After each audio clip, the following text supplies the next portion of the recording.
શ્રી રામચંદ્ર ભગવાન કી જય। આગળના ભાગમાં જોઈ ગયા કે માં સીતાનું હરણ રાવણ કરીને લઈ જાય છે અને ત્યારબાદ અંગદ, જાંવન ને હનુમાનજી માં સીતાજીની શોધમાં નીકળી પડે છે।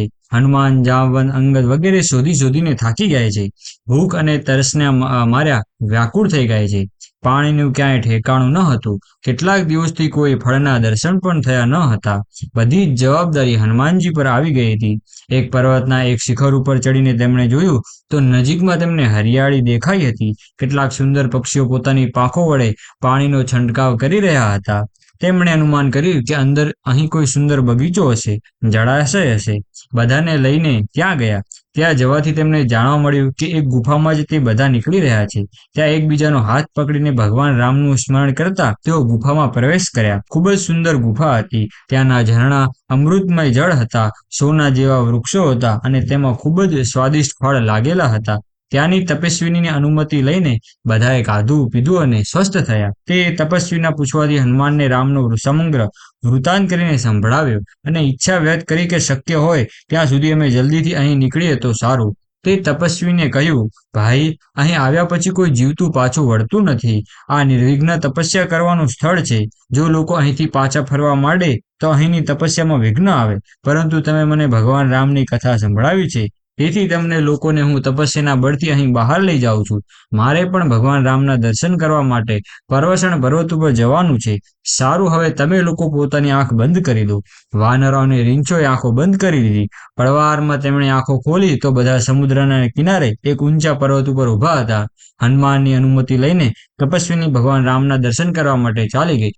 ત્યારબાદ અંગદે કહ્યું, ભાઈ, હવે તો 1 મહિનો વીતી ગયો છે। નથી તો આપણે જાનકીની ભાળ મેળવી શક્યા કે નથી તો જ્યાં જ્યાં જવું જોઈતું હતું ત્યાં પણ જઈ શક્યા। હવે જો પાછા જઈશું તો સુગ્રીવ મને અવશ્ય મારી નાખશે, માટે હું તો અહીં રહીને તપસ્યા કરીશ। તમે લોકો જાઓ। હનુમાનજીએ કહ્યું, યુવરાજ, તમે હિંમત કેમ હારી જાઓ છો?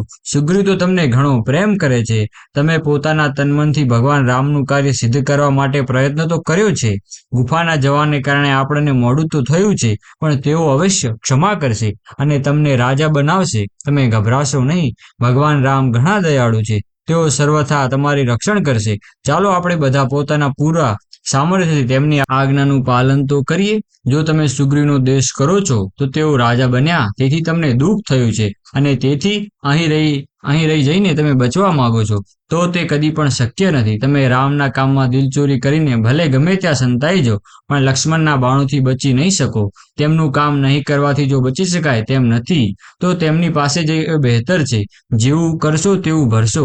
હનુમાનની વાત સાંભળી અંગદ જીવતા બચવાનો વિચાર તો છોડી દીધો, પરંતુ તેમણે સુગ્રીવની પાસે જવા કરતાં અહીં જ અનશન કરીને પ્રાણ ત્યાગ કરવાનું બહેતર માન્યું।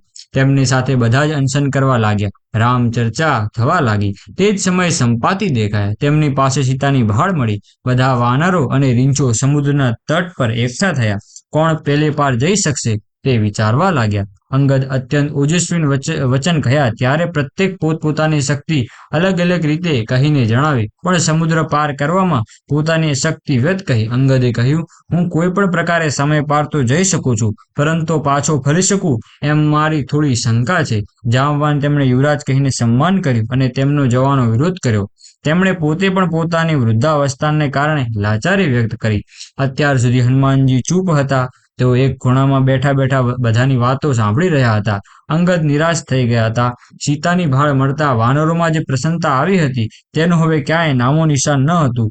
જાંબવાને અંગદને સંબોધીને કહ્યું, યુવરાજ, નિરાશ થવાનું કોઈ કારણ નથી। સમુદ્ર પાર કરવા માટે માત્ર બળની આવશ્યકતા નથી, પરંતુ વિશાળ બુદ્ધિની પણ આવશ્યકતા છે। આ કાર્ય માટે સ્વયં ભગવાન શંકરે અવતાર ધારણ કરેલો છે। રાક્ષસોનો સંહાર અવશ્ય થશે। તેમણે હનુમાન તરફ જોઈને કહ્યું, હનુમાન, તમે ચૂપચાપ કેમ બેસી રહ્યા છો? તમારો જન્મ રામના કામ માટે થયો છે। વાયુનંદન, તમે પોતાના પિતાની જેમ પળવારમાં સમુદ્રને પાર કરી શકો છો। તમારી બુદ્ધિ અપ્રતિમ છે। તમે વિવેક અને જ્ઞાનના ભંડાર છો। તમારામાં આટલું બળ હોવા છતાં ચૂપચાપ કેમ બેઠા છો? જાંબવાન હનુમાનની જન્મની, દેવતાઓની વરદાનની અને ઋષિઓના શાપની કથા કહી સંભળાવી અને સ્મરણ કરાયું કે તમે જો ઈચ્છો છો તે કરી શકો છો।